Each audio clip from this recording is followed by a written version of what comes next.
Whether you have a skin interest, a skin query, a skin trauma, or skin disease, I warmly welcome you to Heal Thy Skin, a podcast brought to you by Derm Health Co. I'm Marni, dermal clinician, dermoscopist, and your podcast host.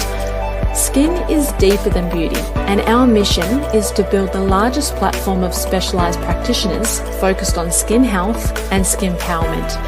Join me each week where we go deep into the skin and beyond to hear stories and education from leading practitioners on a journey of skin health.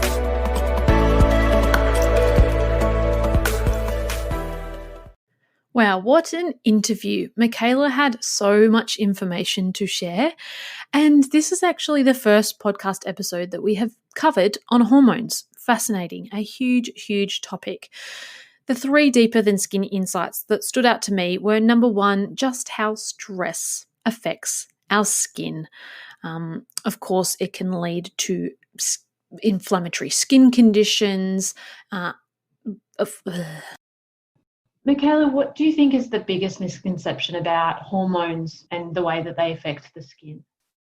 I think for me, people don't realise how much our lifestyle impacts our hormones, which then therefore impacts our skin.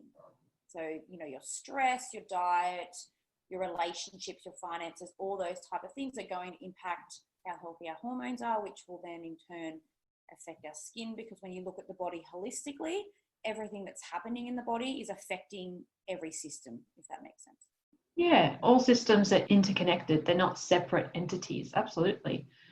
So tell us a little bit more about your career. Okay, well, I have been obsessed and kind of terrified of aging since the age of 12. So I was not a normal child. I used to lay awake at night, worrying about my parents getting old, my grandparents getting old. I think it stemmed from watching my grandparents have a whole bunch of age-related diseases, stroke, dementia, those kind of things. And I just didn't ever understand why people accepted that you had to get to a certain age and then you were decrepit and you could barely walk, and housebound. And I just, I never understood why people accepted that. So I was always very interested in the biology and science behind our bodies and aging. Obviously, I went through my teenage years and my early 20s where I wasn't very healthy. But I was healthy, but I was partying a lot. But I was always interested in nutrition. And then I discovered naturopathy while I was working at a call center, and I'd never heard of it before. This was in my early 20s, and it just clicked, and it just made so much sense as far as how with naturopathy, we're looking at how the whole body, like you said, interacts and interconnects, and looking at the underlying cause of ill health. So not just putting a Band-Aid solution on. And my obsession with aging and looking young and staying young for a long time just kind of melded with naturopathy, because it's, we're targeting the underlying cause of aging. So whilst I was studying my degree, I also started studying through the Australasian Academy of Anti-Aging Medicine. So they do a postgraduate training to specialize in anti-aging medicine. And I was like, I always wanted to focus my career on helping to educate the public on what we can do to slow down the aging process and look at aging as just another disease. It doesn't have to be how we've been taught that it has to be. So in my clinic, whilst I have a focus on anti-aging, I'm not just seeing people for aging. Obviously, I'm seeing a lot of people for thyroid hormone health issues. So I finished my degree 3 years ago, and I opened up a clinic about 6 months after finishing studying in Newcastle. And I've been seeing clients one-on-one ever since. Fantastic. And obviously with aging, yes, it's the outside that we see and what the world sees. Yep. But before that actually happens, there has to be a lot of things that are happening internally for it to then be mirrored on the outside. 100%. So we're going to talk a little bit more about perhaps some of those things and how they might be interconnected. But I'd like to delve a little bit deeper into hormones. So some of the most common hormones, kind of just a basis of how they're formed in the body. Like, what are hormones? So hormones are basically compounds to, I guess you could call them messenger compounds. So they tell our body what to do, how to work. That's the most basic description I can give you. Depending on what hormone it is, it'll give you energy, it'll help with reproduction, it'll help with our stress response, even things like gut health, liver function, and even our mental health as well. So they impact our whole body. So there's a few main ones that we look at, and especially, I mean, I'm going to talk about a couple that are more implicated in women's health because that's what I work with. So I'm more knowledgeable about that. And also I'm going to talk a little bit about how they're related as far as skin health and aging. Because amazing. Yes.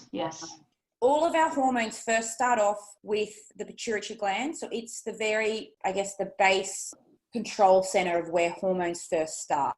They are then, a hormone called DHEA is released by the adrenal gland thanks to pituitary gland, and that will impact our immune system, sexual reproduction. It's known as like a super anti-aging hormone, basically. It's what keeps us young and, you can't see me quote, but beautiful, you know? And as we age, that hormone declines. In women, it's because obviously as we go through menopause, we don't need to attract a mate, so we don't need these youth-promoting hormones, unfortunately. Then you get things like estrogens and progesterones, which are produced in our reproductive system, but they also start from the pituitary gland. And they're also related to, you know, our fertility and what at different times in our cycle they're released to, you know, control ovulation and things like that. So talk us through how these hormones can be related to the skin. So a couple with your estrogen, it is a hormone that really helps, I guess, keep your skin nice and thick and hydrated. So, you know, as you age and the estrogen levels decline, the skin starts to get quite thin and crepey looking, and it also might get quite dry. You'll see that in women as well as they go through menopause and the estrogen drops with like vaginal dryness and like the skin in the vagina area being quite thin. So that's kind of like a really hydrating, thickening, wound healing hormone that keeps our skin looking plump.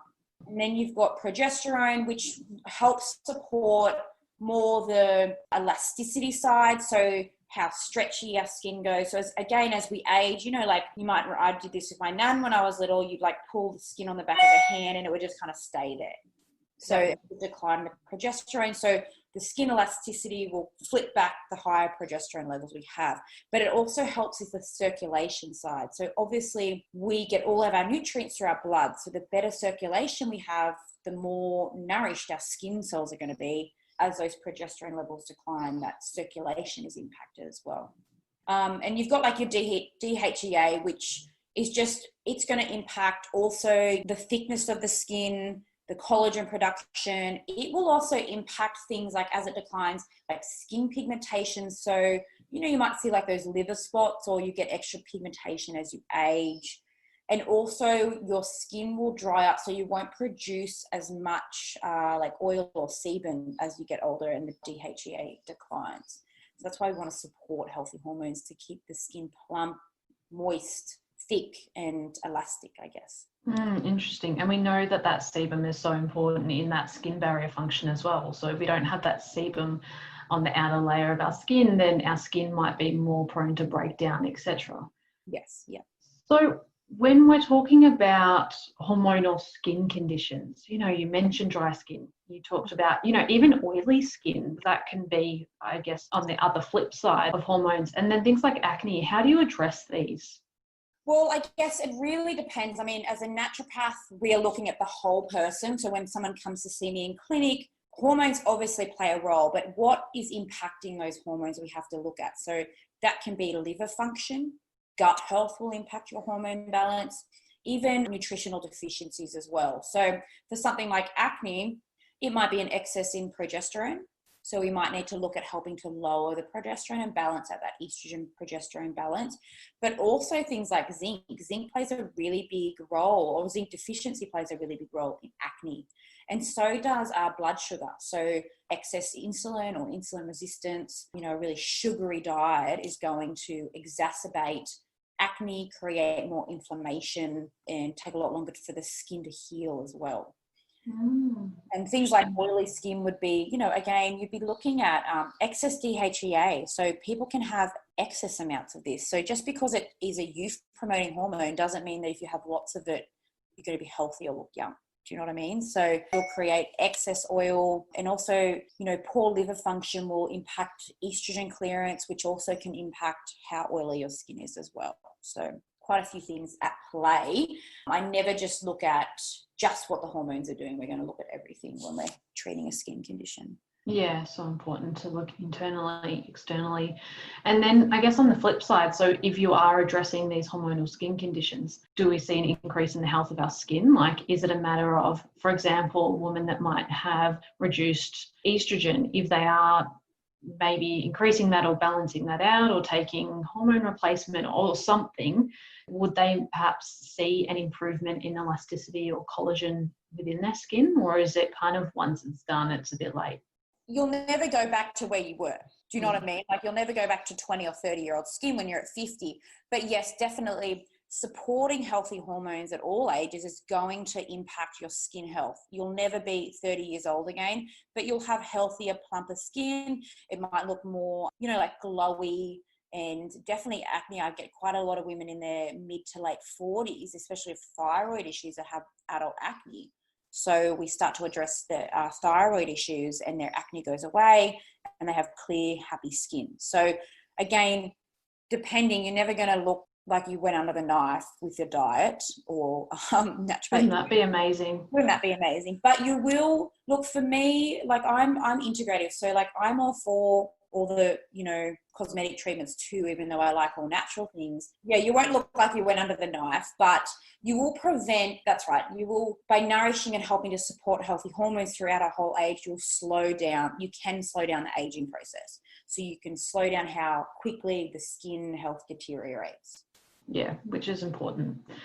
Now, I'd like to dig a little deeper into stress and fatigue. I mean, stress, we know, produces cortisol, which is a hormone that can greatly affect the skin. But I'm sure there's different facets to this. So I guess from your experience, from your background, from your training, how do these types of things affect skin? And also the longevity, because that's kind of what we're talking about as well today.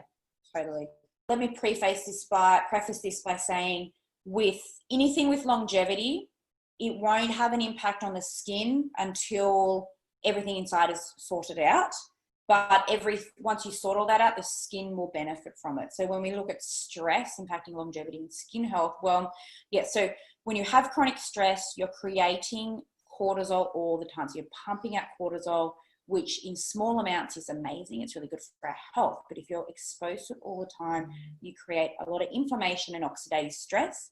Now that's going to damage skin cells and the production of healthy skin cells, and create DNA damage as well. So the new cells that come through aren't going to be as fabulous. Yeah. It will also impact the hormone side of things. It'll impact your gut health and your microbiome. So there's a microbiome in our gut and there's a microbiome on our skin, and they actually communicate with each other. So if the one in the gut isn't healthy, the one on the skin isn't going to be healthy, and that's going to impact skin health and integrity. And then you've got things like liver function, which is shut down with stress, which creates more oxidative stress and inflammation. And when you have poor liver function, you start to see things like eczema or psoriasis and, dermatitis and skin rashes and those kind of nasty things as well. So chronic stress is actually worse for our body than smoking, first of all. And I look at it as the underlying cause of a lot of chronic health issues and age-related disease. So in my clinic, that's one of the first things I address is the adrenal function and chronic stress. Wow, how interesting. You mentioned at the very beginning that stress can actually be beneficial. Are you able to explain that a little bit further? So stress in the morning, so we have our adrenal glands which create cortisol, and in the morning we'll have a nice little surge of cortisol that gives us a burst of energy. It'll actually give us a little boost in our immune function, and it will help with neurotransmitters and hormones as well. So a tiny little amount to get the body kick-started for the day, works on our circadian rhythm too, so that morning cortisol will help regulate the circadian rhythm, which is like our internal body clock, which everything runs on. So small amounts, fabulous. But, like we had it, thousands of years ago when we were hunter-gatherers, we'd have a nice little surge to get us to run away from a saber-toothed tiger while we were hunting. Well, we're not running away from a saber-toothed tiger anymore, but we're constantly stressed, being in traffic, work, finances, and things like that. And then it does the opposite, so that whilst a nice little burst in the morning might give you a little immune boost, if you're exposed to it all the time, it'll actually dampen your immune system. So it's a fine line, you know, we want the little bit of cortisol and that little bit of stress. We just don't want it all the time. Yes, and like I guess for many of us who probably have very high stress levels in our lives, but we're so used to it, like how do you manage that with clients that might come in and that they're like, no, my stress is pretty low, you know, nothing is really stressful or out of the ordinary, but either their blood tests or something else that you're looking at is showing that there is either significant stress or this like low grade chronic stress. How do you deal with that? Well, I would say, first of all, about 60 to 70% of my clients, I get a lot of A type, so powerful, successful women that are on the go, full-time, you know, mums, all that kind of thing. Yet they come to me because they have all these symptoms of stress, except for the actual feeling of stress. Because, again, they're so used to it. They have no idea that they're stressed. So I do a lot of, like, I do quite a detailed questionnaire before my clients come in that kind of tells me, you know, there's quite a few symptoms of chronic stress other than feeling stressed. So, you know, getting hangry quite often, or afternoon energy crashes, or being wired at night. So struggling to get out of the bed in the morning, but 8 or 9 o'clock at night, you're the most alert, you can get the most done. Weight gain around the belly. Salty cravings is a big one, or poor wound healing, sore joints, and then you've got your whole gut symptoms. So there's like a symptomatic checklist that you can look at to see what they're showing, and that will give me a good indication. There's definitely a lot of blood tests and saliva tests and things like that, and urine spot tests as well that you can get done that will also tell you what your hormone levels are at. But really a symptomatic checklist is a great start as well. That's so interesting. So it's not just this feeling of, I'm so stressed out. It could be as simple as joint pain, but you're so used to it that you never put the 2 and 2 together. Exactly. I always love hearing about case studies because we speak to a lot of holistic practitioners who come from all different types of backgrounds. So I'd love to hear a couple of times where you have had great results for your patients that just reminded you of why you do what you do, but also just showed the power of naturopathy and the modalities that you use. Definitely. I think the one that comes to mind is a client that I still see. She came to me nearly 2 years ago now. She's in her mid to late 40s. She had Hashimoto's, which is an autoimmune thyroid condition. So she had been seeing her doctor, and basically she was on something called thyroxine, which is a synthetic thyroid hormone, basically to boost your hormone levels. She was seeing a doctor, and basically every afternoon she'd get home from work, she would be in tears because she'd be so exhausted. She couldn't do anything. She couldn't cook dinner. She couldn't work out. She had no life. She was working, coming home and hopping into bed. And basically she was told, this is middle age and this is what to expect and there's nothing we can do about it. So she came to me because she was like, there has to be something. Like, I'm in my mid to late 40s. I've got another 40, 50 years to be alive. I can't live like this for the rest of my life, or I'm going to do something drastic. So she came to me and I started working. So with Hashimoto's, an autoimmune condition, we need to do a lot of gut work. You know, if your gut isn't healthy, you're creating a lot of inflammation, which is creating an immune reaction. So in Hashimoto's, the immune system is attacking the thyroid. And then we get underactive thyroid and we get all the nasty symptoms. So weight gain, you can't lose weight, horrific fatigue, hair loss, the acne, constipation. It's just a really uncomfortable disease to live with. So we did a lot of gut work. We worked on her diet. We worked on some very simple lifestyle activities she could do with the energy she had. And I used quite a lot of like adrenal and thyroid herbs as well. So when we look at thyroid, we need to look at the HPA axis, which ties in thyroid, adrenal, and pituitary, and what happens if one is affecting the others. So I did a whole lot of work with her, and I'm still seeing her, but we did blood tests last year, I should say. So within 4 months, she had lost 6 kilos, which is a lot for someone with Hashimoto's. She was able to start working out in the afternoon after work. She had energy. She could clean a house. She got to the point where she had so much energy, she was like cleaning the kitchen with a toothbrush because she was like, I have energy and I can spring clean my house. So that was a huge win for her. But we did do blood tests last year, and her TSH levels, so one of her thyroid hormone levels, had decreased, her antibodies had decreased, her cholesterol had gone to a very normal level, and her iron had improved. So she had all these biological markers, I guess you could say, that were proving that what we were doing was working, but her whole outlook on life has completely changed. She's lost 17 kilos over the past year, and now we're still, she's a little bit overweight, so she's still got more weight to lose, but every part of her life has improved, her mindset, her outlook, and it's then improved the lives of the people around her too. So it's been pretty wonderful to see such a transformation and to be a part of that, and yeah. Wow, how incredible. And you're so right. It's not just that individual, but how it will benefit everyone around them, their people in their work life, their loved ones, their friends. Yeah, how fantastic. So managing patient expectations is something that all practitioners, therapists, clinicians, and every industry have perhaps struggled with at some point in time. How do you manage this with your patients? I think, first of all, in the first consult, you have to be very realistic and explain to them the time frame it takes, especially with hormones and adrenal and thyroid issues.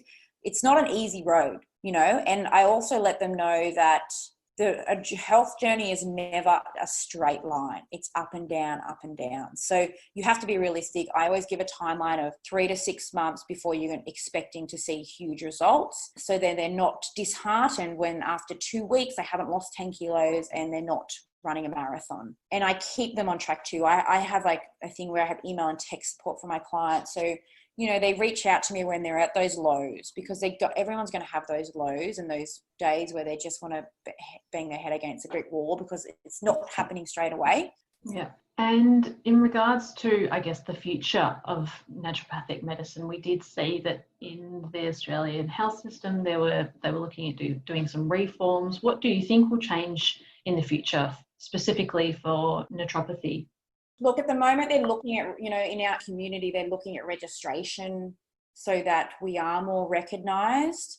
I think there's a lot of stigma still in the general public about what naturopathy is. A lot of people think it's woo-woo and snake oil and all these things because they have no idea what we're doing. So I think it will be a slow road to get to a point where we're registered and we're recognised nationally and through the general public as well. But I think every single person that we can help and get good results and do it in an ethical way where you're not overselling supplements or, costing people lots of money, the word will spread that way eventually. But it will be slow. I think it'll be, another 10 years before. Yeah, slow and steady. Yeah. All good things take time. And are you able to share some advice for someone that is experiencing either chronic stress, maybe we could do this in 2 sections, and then also hormonal or skin changes? Yeah, I guess if you are experiencing chronic stress, if you're not sure if you're experiencing chronic stress, even just Googling what are the symptoms of chronic stress, so you can kind of see, it'll tell you on Google. Like I know people say don't use Dr. Google, but for something like that, so you can get a greater understanding of your body, definitely having a look at that. And then looking at what parts of your life you can change incrementally, if that's how you pronounce that word. Yeah. So I think when you're overwhelmed or when you're chronically stressed, the last thing you need to be is overwhelmed with health advice. So when I see my clients, it's a little changes at a time. So maybe it's 1 hour a week, you're going to do something nice for yourself away from your family, away from your job, something that's out of relaxation, and then building on that. Something like that. For chronic stress, though, you really need lifestyle is key. So I've had clients that have had horrific personal lives that they can't escape from. So I can give them all the tools and everything, all the supplements and the diet in the world, but there's only so much we can do until you're removing yourself, at least for a small amount of time, from the stressful situation, so your adrenals get a chance to breathe. But definitely seeing an integrative doctor. Obviously, I'm going to say see a naturopath that specialises in adrenal dysfunction and stress, because we do really make a difference, and you can make a difference pretty quickly. Like you can really start to get some relief from stress in a couple of weeks. Obviously, it takes a long time to see great results, but you do get relief pretty quickly.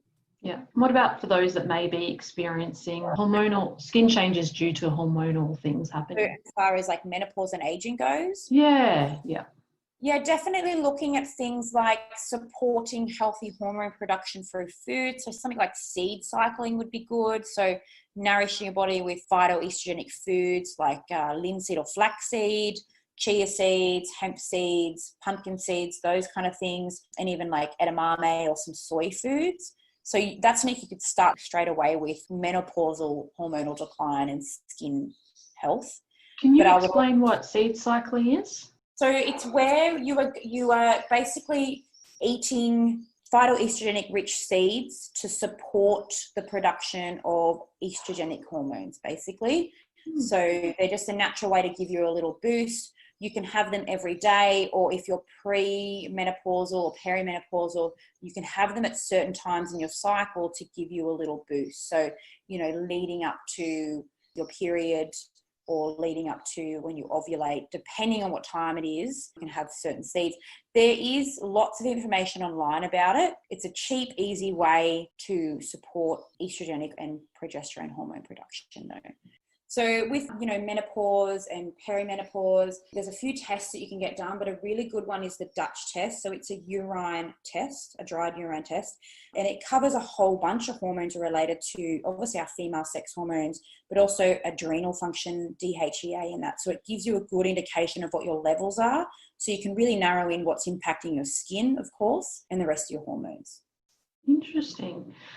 Wow, so much information, such a big world of new things. Our body is amazing, isn't it? Yes. So Michaela, where can people find more about you and the work that you do? So you can visit me on Instagram. I'm quite active on there. So The Longevity Remedy. And I also have a website, thelongevityremedy.com. And I do one-on-one consults, but I also run an 8-week program called the Longevity Reset, where we target all aspects of hormones, adrenal and thyroid function by targeting the stress, supporting liver function and gut health. And my next round starts next week. So the cart's closed at the moment, but there'll be another round in July. Amazing. And do you do that like via teleconference, or is that always face-to-face? This one is obviously, because of the state of the world that we're in now, it is teleconference. But going forward, it will just be teleconference. So I have the people that are in this group are all over Australia, and we get, just as good results seeing on Zoom now as we do in person. Yeah, that's fantastic. Well, thank you so much for being a guest on today's show and talking about hormones and stress and the skin, lots of things. No worries. I appreciate you taking the time to talk to me. Pleasure.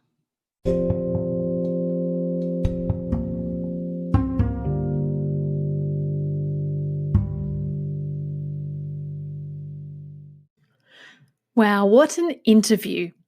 I just loved hearing all of Michaela's wealth of knowledge about hormones and the skin.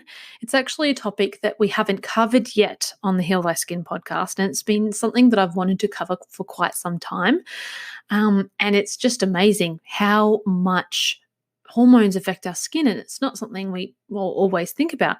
The 3 deeper than skin insights that stood out to me were just the real effects of stress and the way it affects our skin, from increasing in cortisol levels to increasing inflammation in the skin to potentially causing an outbreak of an inflammatory skin condition to then causing more intensified aging or premature aging.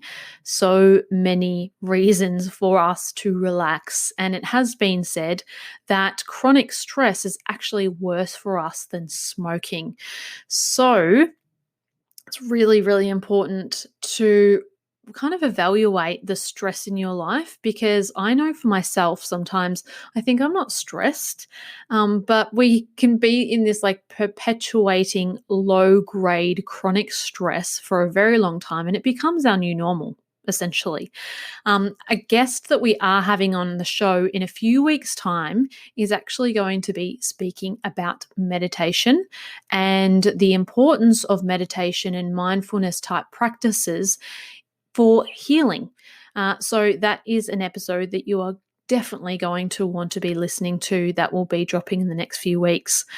Number 2 of the deeper than skin insights that stood out to me were how the skin and hormones actually react to aging. So we know that estrogen, for example, is responsible for a nice plump collagen. Progesterone will help to increase sebum in the skin, which will then protect our skin barrier function. And as we age and as these hormones decline, we notice dryness of the skin. We notice that our skin becomes thinner. We notice that we have less sebum production or oil production. So we are more prone to skin conditions and things like that, which is why standard or basic skincare and skin health is really, really important for the aging population. So this correlation between hormone and an aging skin is very, very interesting. And number 3, Michaela is kindly sharing the Naturopath's Guide to Cosmetic Surgery Recovery. It's available on her website and it's an ebook. So it's an 8-week surgery prep program and 4-week post-surgery recovery guide, which also includes meal plans and recipes for you to nourish your body for optimal healing and recovery. The link is in the show notes, but you can also visit the Longevity Remedy website. Well, thank you so much for listening to another episode of the Heal Thy Skin podcast. Be sure to take a screenshot of your phone while you're listening and tag us on socials at dermhealth.co for a feature. I'm looking forward to bringing you another episode next week. Until then, be skin powered